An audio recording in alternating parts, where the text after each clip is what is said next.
এরকম এখন দেখাচ্ছি আপনারা এই বান্ডেলটা কিভাবে ডাউনলোড করবেন। আপনারা এই পেজে আসার পর এখান থেকে হচ্ছে যেকোনো একটা বাটনে, এখানে একটা বাটন আছে অথবা নিচে একটা বাটন আছে, যেকোনো একটা বাটনে ক্লিক করবেন। তার আগে আপনারা চাইলে ডেমোটা দেখে নিতে পারেন।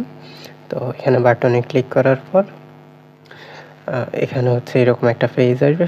এই পেজে হচ্ছে প্রথমে আপনার ফুল নেম দিবেন, আপনার যেকোনো একটা নাম দিয়ে দিবেন। পরে হচ্ছে ইমেল অ্যাড্রেস, অবশ্যই ইমেল অ্যাড্রেসটা সঠিক দিবেন, কারণ আপনার এই ইমেল অ্যাড্রেসে আপনি বান্ডেলটা পাবেন।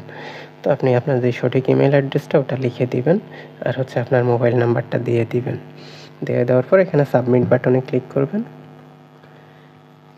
সাবমিট বাটনে ক্লিক করার পর আপনাদের কাছে এরকম একটা পেজ আসবে। এখানে আপনি আপনার সুবিধা মতো যেকোনো একটা গেটওয়ে সিলেক্ট করবেন। তো আমি বিকাশ সিলেক্ট করতেছি। বিকাশে এখানে আসার পর আপনি হচ্ছে এই নাম্বারটা এখান থেকে কপি করবেন। কপি করে হচ্ছে এই নাম্বারে আপনার বিকাশ থেকে 499 টাকা সেন্ড মানি করবেন। অবশ্যই সেন্ড মানি করবেন, পেমেন্ট অথবা অন্য কিছু না। সেন্ড মানি করার পর আপনাকে একটা ট্রানজ্যাকশন আইডি দেবে। আমি আপনাকে একবার দেখাই দিচ্ছি আপনাদের সুবিধার জন্য।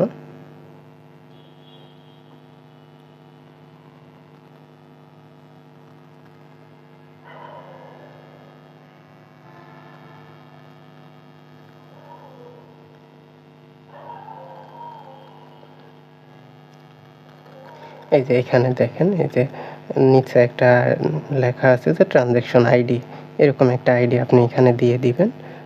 এখানে পাবেন। ওই আইডিটা আপনি জাস্ট কপি করে এখানে পেস্ট করে দিবেন। পেস্ট করে ভেরিফাই বাটনে ক্লিক করে দেবেন। ক্লিক করে দেওয়ার পর হচ্ছে আপনি আপনার ইমেল, যে জিমেইল অ্যাপটা আছে এই জিমেইল অ্যাপটা চেক করবেন, দেখবেন ওখানে আপনি সাথে সাথে আপনার বান্ডেলটা পেয়ে যাবেন। ধন্যবাদ।